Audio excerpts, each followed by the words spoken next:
tak ditangkap, Punjabi tak ditangkap, yang ditangkap ialah orang Islam, kebetulannya Melayu. Itu apa pun kita nak gunakan hudud itu untuk menjaga orang Melayu yang banyak melakukan, saudara, kesalahan-kesalahan mengikut peraturan-peraturan hidup orang Melayu. Yang buang anak orang Melayu, yang dadah orang Melayu, yang minum orang Melayu, yang minum di tempat-tempat minuman yang rendah-rendah, yang murah-murah, orang Melayu. Berjudi pun yang tinggi-tinggi dekat sana, Genting Highlands, sini bukan orang Melayu, tapi di sini orang Melayu. Anak-anak kita berjudi-judi di mana-mana. Yang duduk di hotel-hotel bajet orang Melayu, saya nak bagi tahu tentang hotel bajet. Satu hari bulan 1 2012 yang lalu, waktu itu saya masih lagi jadi ahli exco. 7 hari sebelum saya dipecat menjadi ahli exco, 1 hari bulan 1 tahun 2012 yang baru lalu, saya dengan 50 orang kuasa JAIS pergi tengok hotel-hotel bajet, hotel-hotel bajet. Kita buat daripada Sepang sampai Sabak Berenam, tapi saya dan teman-teman 50 orang tumpukan perhatian di Shah Alam. Hotel bajet. Di Pendamaran banyak hotel bajet. Di Pelabuhan Kelang banyak hotel bajet. Di Kelang banyak hotel bajet. Di Shah Alam banyak hotel bajet. Makin banyak hotel bajet. Tidak seperti hotel biasa. Tonton bayar hotel biasa RM150, tonton masuk pukul 12 tengah hari, besok pukul 12 tengah hari tonton keluar 24 jam. Hotel bajet 1 jam RM9.99. Pasal apa ikut jam? Mari kita tanya anak-anak muda kita, pasal apa ikut jam? Macam mana? Kami tuan-tuan pukul 3.45 pagi 1 hari bulan 1 tahun 2012 yang lalu. Sekarang bulan 3, hanya dalam 3 bulan yang lalu saja, saya dengan teman-teman terlibat. Pergilah tengok hotel-hotel bajet. Satu tempat 3.45 pagi. Kami ketuk pintu tuan, petuk pintu. Di salah satu hotel bajet di Shah Alam. 20 minit tak buka lagi pintu. Akhirnya kita ketuk lebih kuat lagi, tendang sikit pintu tu. Tapi tendang hanya nak bagikan amaran saja. Buka pintu. Tengok. Seorang gadis yang berbadan besar dikerjakan oleh 5 orang pemuda-pemuda. Masya Allah, semuanya Melayu, semuanya Islam. 5 pemuda itu ialah pelajar-pelajar universiti. Besar perempuan tu tuan, besar. Saya tak tahulah satu malam nak menjatuhkan dia macam mana. Teman saya mungkin ada dia dah datang dah. Dalam kameranya ada lagi gambar itu. Bayang tuan-tuan dia. Bayang. Kalau kami buat tuan-tuan pergi serbu tempat-tempat yang macam ini, yang menyalak, yang tidak setuju bermati-matian ialah DAP. Yang menyalak juga ialah PKR. Mana tadi? Ketua cawangan dia. Lah keluar lagi. Tapi yang malang sekali tuan-tuan, sedih pilu saya, apa dia? Orang PAS sendiri pun menyokong macam DAP, macam PKR, tak setuju dengan tindakan saya. Terutama ahli parlimen Shah Alam. Tak payah sebut nama dia. Tuan-tuan kenal ahli parlimen Shah Alam? Siapa jenenge?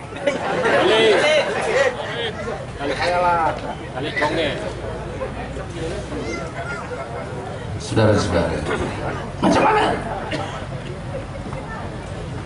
Saya buat tuan pergi ke pusat-pusat hiburan itu pada 31 hari bulan 12. Malam sebelumnya, 22 malam saya sebagai exco pergi dia tuan, turun padang, pergi. Tinggal isteri, tinggal anak. Pergi 31 hari bulan 12 2012. 2011, sorry. 31 hari bulan 12 2011. Mengangguk juga orang depan tadi. Tak kisahlah 2000 berapa pun.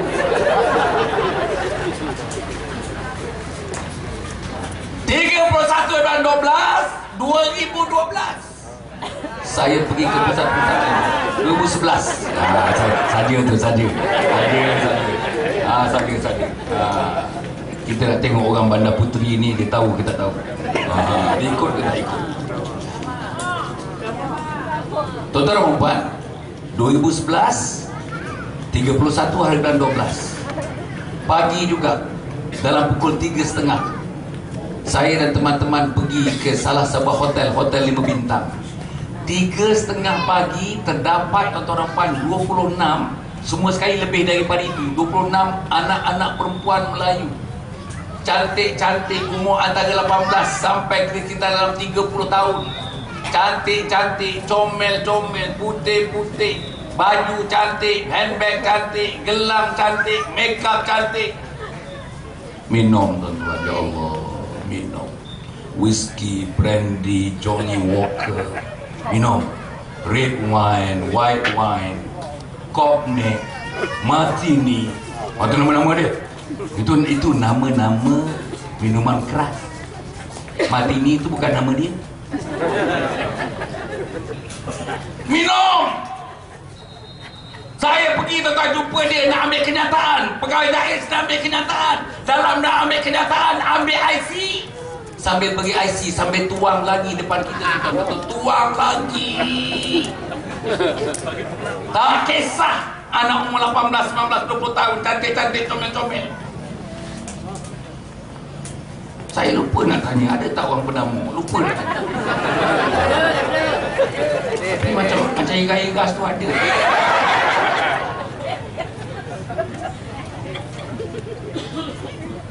Tuan-tuan dan puan, macam mana kita nak hidup? Rumah urut. Saya sebagai ekskul agama, rumah urut. Kita nak reducekan, kita nak kurangkan, kita nak lama-lama insya-Allah rumah urut yang paling banyak yang tidak berlesen itu tuan-tuan. Urut kaki lain, urut peha lain, urut atas peha lain, urut tak berpeha lain. Siapa yang menentang? Tak boleh rumah urut, tak boleh. DAP menentang tuan-tuan, menentang habis-habisan. Apa dia kata? Kalau you buat ini, kalau you laksanakan ini, kalau you kuatkuasakan ini, you go against human rights. Kamu menyalahi kehendak-kehendak yang namanya hak asasi manusia. Tuan-tuan ingat tak, Karl Singh dalam 3 bulan yang lalu, 2 bulan yang lalu, bila hari kekasih, Valentine Day, pemuda-pemuda PAS sudah membuat beri amaran, membawakan satu demonstrasi besar-besaran membantah Valentine's Day. Apa kata Karl Singh? Keluar dalam berita, keluar dalam surat khabar, muka depan, muka tengah, keluar besar ceritanya. Karl Singh bagi amaran kepada pemuda PAS, jangan buat. Kalau kamu buat, kamu menentang sebenarnya prinsip-prinsip human rights, prinsip-prinsip kebebasan manusia untuk memilih hidup mereka. Kamu melanggar prinsip-prinsip memberikan orang freedom of choice, memberikan orang ialah freedom, maknanya kebebasan untuk memilih. Bayang tuan-tuan, bayang bila Karl Singh kata itu, orang PAS dah tak ada berdemonstrasi, tak ada. Ikut kata ulama yang berserban juga tu. Betul tuan-tuan, tuan-tuan bayang. Teman-teman PAS, sahabat-sahabat saya ramai pada malam ini. Saya tahu, saya hormati teman-teman PAS saya. Saya nak cerita sikit tentang PAS. Pasal apa saya nak cerita? Saya naik Presiden PAS. Bukan kongok-kongok yang ada kat atas bentang. Naik Presiden PAS. How long was I naik Presiden PAS? For 6 years. Saya tuan-tuan dan Pesuruhjaya PAS Negeri Selangor. 8 tahun. 8, mana 8? 8. 8, betul 8. 8 tahun. Saya boleh cakap. Saya bukan ahli PAS biasa. Naik Presiden, timbalan Presiden, naik Presiden. Saya buat dasar bersama dengan Presiden. Saya dirundingi oleh Presiden dalam hal-hal besar melibatkan parti saya. Jadi sebab itu saudara, saya lihat tak ada perkara yang tentang Islam nak dipersetujui oleh DAP. Betul lah kata Karl Singh, kalau kamu nak buat negara Islam, kalau kamu nak buat hudud, dia kata over my dead body. Kalau kamu nak buat hudud, nak buat Islam, negara Islam, langkah mayat aku dulu. Allah tuan-tuan, saya tak dengar pun pemuda PAS, pendamor komplain, tak ada. Tak ada. Saya tak pernah dengar pun. Saya tak pernah dengar PAS Taman Desawan komplain. Tak ada, tak ada. Saya tak pernah dengar pula cawangan PAS Taman Seri Andalas komplain. Tak ada. Tak ada. Mana ada. Saudara-saudara, sebab itu bagi saya, tuan-tuan, bagi saya, apa lagi kata Lim Guan Eng? Dia kata kalau PAS dalam pakatan ini akan menjalankan negara Islam, buat hudud, kami, dia kata, seluruh pimpinan DAP akan resign and block, seluruhnya akan meletakkan jawatan, meninggalkan Pakatan Rakyat. Meletakkan jawatan artinya meninggalkan Pakatan Rakyat. Takut orang PAS. Sampai negara Islam tak sebut lagi negara Islam, ubah negara kebajikan. Pasal DAP tak suka perkataan Islam. Daripada negara Islam yang Hasan Ali dah masuk PAS, pasal ada perkataan Islam, jadi negara kebajikan. Pasal PKR tak suka perkataan Islam. Walaupun pimpinan PAS nak Islam, tapi parasit-parasit dalam PAS ini meyakinkan pimpinan PAS gugurkan perkataan Islam. Inilah salah satu sifat parasit yang ada dalam PAS. Oh ya tuan-tuan, teruk parasit-parasit ni. Antaranya Pusatjaya PAS yang mengatakan, tuan-tuan dan puan, hal mengenai murtad tak besar, hal kecil. Hal kecil, macam Ustaz Hasan sebut tadi. Bayang tuan-tuan, Pusatjaya PAS negeri Selangor, orang nombor 1, pimpinan PAS nombor 1 mengatakan Kristenisasi dan murtad adalah isu kecil. Adakah isu yang lebih besar daripada murtad, tuan-tuan, dari segi hukum? Ada. Besar di sisi Allah, besar di sisi Rasul, besar dari segi akidah, besar syarak, besar akhlak, besar. Tak ada yang lebih besar daripada itu. Daripada kesusunan penghukuman, tuan-tuan dan puan, Masya Allah, apa hukum mereka yang murtad, Masya Allah, tuan-tuan. Berbagai-bagai ulama menyebutkan dalam hadis dan sebagainya, hukumannya tidak lain dan tidak bukan hukuman mati. Ini tuan-tuan, kita bayangkan, orang Melayu kata lampasnya mulut dia.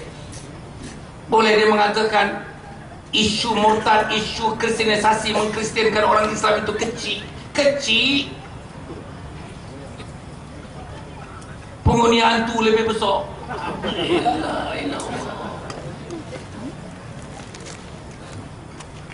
Saudara-saudara, saya nak sebutkan pada teman-teman penyokong-penyokong PAS yang saya raikan pada malam ini. Saya tidak memusuhi orang PAS. Saya dipecat dalam PAS. Bukan saya mengeluarkan diri daripada PAS, saya dipecat. Bayang tuan-tuan, timbalan naik presiden kena pecat. Pusatjaya PAS negeri Selangor kena pecat. Apa dosa saya? Saya tak minum arak, saya tak berjudi, saya tak berkhalwat dengan bini orang pukul 3 pagi dalam hotel. Tak ada. Saya tidak liwat, pergi masuk pintu depan, masuk pintu belakang. Saya tak buat. Saya tak buat. Saya tak berzina. Saya tak berkaraoke. Tak ada. Karaoke pun tidak. Tak reti saya nak pegang karaoke tu. Macam mana nak pegang, tak reti. Tak reti. Pasal apa saya dipecat? Pasal saya mempertahankan 3 perkara. Apa dia? Islam, Melayu, Raja. Pasal itu saya dipecat. So itu tuan-tuan dan puan, bila saya dipecat begitu, saya yakinkan isteri dan anak-anak saya. Jangan malu, saya tak malu jumpa dengan tuan-tuan. Bayang kalau saya dipecat oleh kerana saya berkhalwat dengan isteri orang pukul 3 pagi, yang datang daripada tempat berpuluh-puluh batu, ratus-ratus batu agaknya, untuk duduk dalam satu hotel, satu bilik. Kerana itu saya dipecat. Oh, malu nak jumpa tuan-tuan, malu. Malu nak jumpa abang saya Cik Isyak ni, malu saya tuan-tuan. Tapi pasal saya dipecat pasal Islam. Allah tuan-tuan, betul lah tuan-tuan. Saya rasa at least anak saya, malaikat-malaikat yang ada ni sedang merakamkannya. Hasan Ali dipecat kerana memperjuangkan Islam Melayu dan Kristen.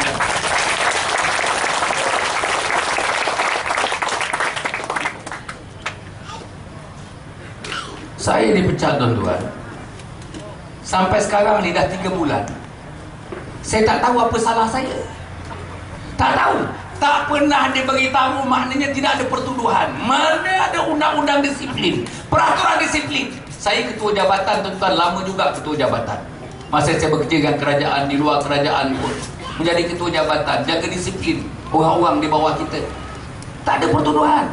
Pertuduhan yang misalnya, tuan-tuan, Hasan, kamu pada tarikh sekian-sekian, pukul sekian-sekian, di tempat sekian-sekian, kamu telah menyebutkan perkataan-perkataan yang sedemikian, perkataannya berbunyi sedemikian, sebutan kamu ini bertentangan dengan disiplin parti dalam klausa sekian-sekian dalam perlembagaan PAS. Kamu telah melakukan satu kesilapan, kamu telah melakukan satu kesalahan. Itu namanya pertuduhan. Tak ada langsung tak ada. Sampai sekarang tak ada. Tuan-tuan kalau tanyakan, San, apa salah kau agak-agak? Tak tahu. Betul pasal tak ada pertuduhan. Satu lagi, tuan-tuan dan puan, bukan saja tak ada pertuduhan, tak pernah berlaku dalam sejarah PAS, dalam parti-parti mana satu dunia ni, orang yang dituduh, kalau ada pertuduhan tapi tak ada pertuduhan, bagi saya yang tidak diberikan 1 minit pun peluang membela diri. Tuan-tuan cuba bayangkan, tak ada peluang membela diri. Dia tak dengar daripada saya apa sebab begini, kenapa saya buat begini, siapa bersama saya buat begini, kenapa bantahan saya begini. Tak ada, langsung tak ada. Saya semak, saya selalu sebut dengan ceramah saya semak dalam negara komunis, melalui internet saya semak Hungary, saya semak Czechoslovakia yang dulu, saya semak daripada Rusia, saya semak daripada Romania, semak macam mana sistem disiplin, terutama dalam parti-parti di negara-negara tersebut. Sama dengan kita, tuan-tuan, mereka ada pertuduhan, mereka ada pilihan sebab pertuduhan itu dibicarakan, orang yang dituduh itu diberikan ruang dan peluang seluasnya untuk membela diri. Kalau dihukum pun dimulakan dengan gantung, dan amaran dulu, amaran bertulis atau amaran yang tidak bertulis, kemudian tu gantung tugas, lepas tu barulah dipecat, last resort dipecat. Hasan Ali terus pecat. Macam mana, tuan-tuan? Jadi saya bagi tahu teman-teman, antara PAS dengan negara komunis, daripada sistem keadilan yang berkaitan dengan disiplin, PAS jauh lebih zalim daripada negara komunis. Itu dia.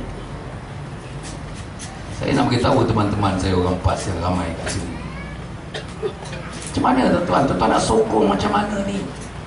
Tuan-tuan nak sokong ini semua peranan parasit-parasit. Dulu-dulu, tuan-tuan, nombor 2 saya katakan, saya masuk PAS kerana 3 perkara. Pertama, nakkan negara Islam. Kedua, tuan-tuan dan puan, saya tertarik dengan perjuangan PAS kerana PAS dipimpin oleh ulama. Saya tak dipimpin oleh ulama. Saya nak dipandu oleh ulama. Saya nak dinasihat oleh ulama. Saya nak ditunjukkan oleh ulama. Saya nak, tuan-tuan, dibimbing oleh ulama. Saya nak seluruhnya, tuan-tuan, dihala tujukan dalam hidup saya oleh ulama, pasal saya bukan ulama. Dah tak ada dah. Masa saya mula-mula masuk PAS, dalam komiti PAS, dia panggil Central Committee PAS Pusat, dulu-dulu ulama 70%, orang-orang macam saya yang namanya profesional 30%. Sekarang ulama 30%, profesional yang parasit-parasit ini 70%. Jadi macam mana saya nak buat Islam? Itu sebab, tuan-tuan dan puan, saya tak tahulah punya baculnya, tuan-tuan dan puan. Salah seorang daripada ahli kuasa PAS Pusat, kebetulan dia menjadi ahli parlimen bagi kawasan Kuala Selangor. Tuan-tuan tahu siapa ahli parlimen Kuala Selangor? Apa dia kata, tuan-tuan dan puan? Apa dia kata? Dia kata dalam salah satu wacana, dia mengatakan PAS bersedia menjadikan orang bukan Islam sebagai timbalan Presiden PAS. Allah, betul, tuan-tuan. Orang Johan setia tak bantah. Betul. Tak ada. Orang Taman Desawan tak bantah. Alah, macam mana? Dia mengatakan jawatan nombor 2, Presiden, timbalan Presiden, jawatan timbalan Presiden boleh diisi dalam PAS oleh mereka yang bukan Islam. Tuan-tuan bayangkan, ditakdirkan mati Presiden, siapa yang menjadi Presiden? Timbalan Presiden. Timbalan Presiden nak buat Quran pasal pas berlandaskan Quran, berlandaskan sunnah, berlandaskan ijma', berlandaskan qiyas. Boleh baca Quran, boleh hafaz Quran, boleh menterjemah hadis, boleh menerangkan hadis, tahu hukum hakam. Allah tuan-tuan. Habis kalau dia tu pula jadi presiden, tolong Allah, tolong Allah.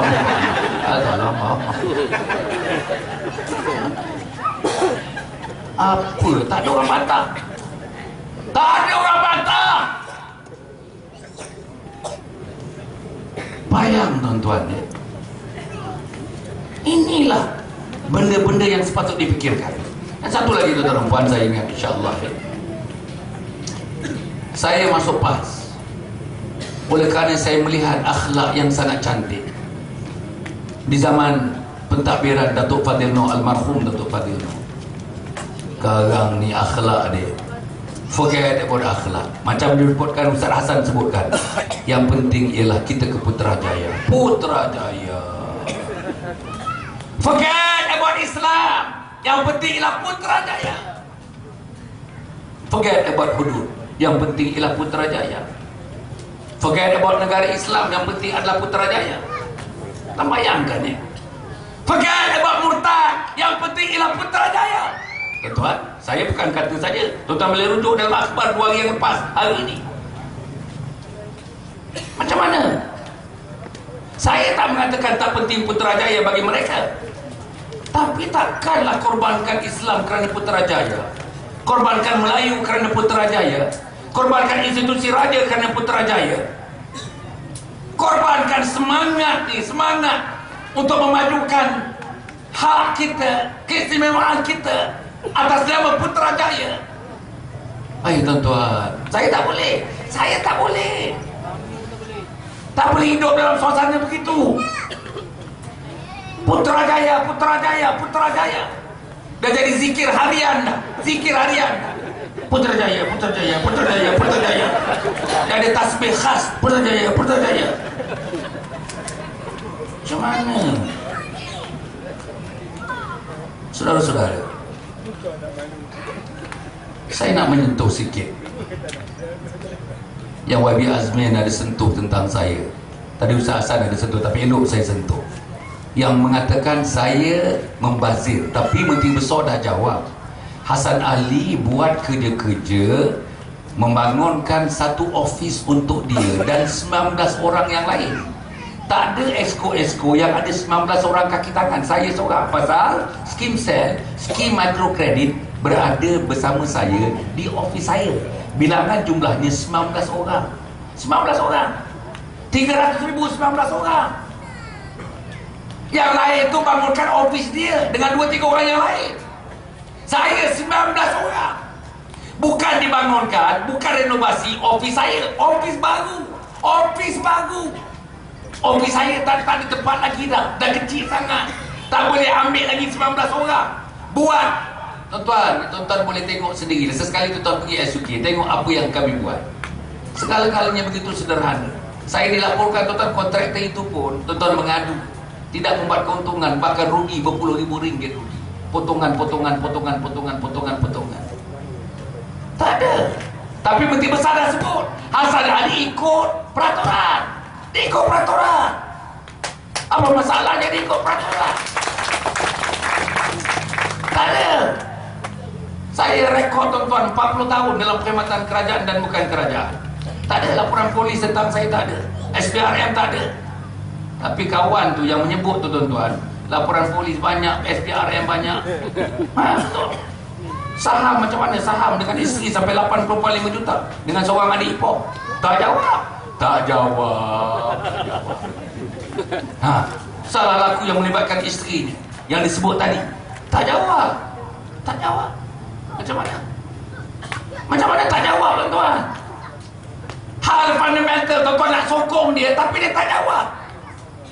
Betul tak betul, bersih tak bersihnya dia. Dia boleh persoalkan orang, dia sendiri tak jawab. Sejak tahun 1992 tuan-tuan, hal mengenai pembelian saham 80.5 juta bersama adik ipar dan isterinya. Waktu itu gaji dia RM2,000 sebulan. Allah tuan-tuan, 2,000. beli saham 8,5 juta macam mana? Yang kita tanya, yang orang tanya, Nala tanya, orang-orang lain tanya, saya bukan yang memulakan orang lain, saya ikut saja orang lain, apa orang lain kata saya ikut, itu saya kemukakan balik, minta dia jawab. Sampai sekarang tak berjawab, tak ada jawapan. Orang tunggu-tunggu, orang PKR tunggu-tunggu, orang PAS tunggu-tunggu, orang DAP tunggu-tunggu, orang atas pagar macam tuan-tuan ni tunggu-tunggu. Apa jawapannya? Tak ada. Saudara yang saya muliakan sekalian, perkara-perkara yang sedemikian ini saya nak meringkaskan. Pertama, tuan-tuan dan puan, harap sangatlah Pelabuhan Kelang ni sebagainya dari kampung saya. Pengundi drone Pelabuhan Kelang ni sampai ke Pulau Indah, Pulau Lumut. Saya duduk Sungai Pinang, Pulau Lumut, ataupun kalau adres yang betulnya Sungai Candung, Pulau Lumut. Saya lahir di situ, sekolah sampai darjah 2, lepas tu saya pindah ke Kelang. Berjumpalah dengan kekanda saya. Saudara-saudara, dia meretasi ke Pulau Lumut, ke Pulau Indah. Pengundi-pengundi di sini harus faham apa bahayanya, apa bencananya, apa musibahnya kalau kerajaan sekarang ini diteruskan memerintah negeri Selangor. Allah, musibah. Yang kata musibah tu ahli exco, tuan-tuan, 4 tahun sebagai ahli exco, takkan saya tak tahu. Musibah kepada tanah Melayu, musibah kepada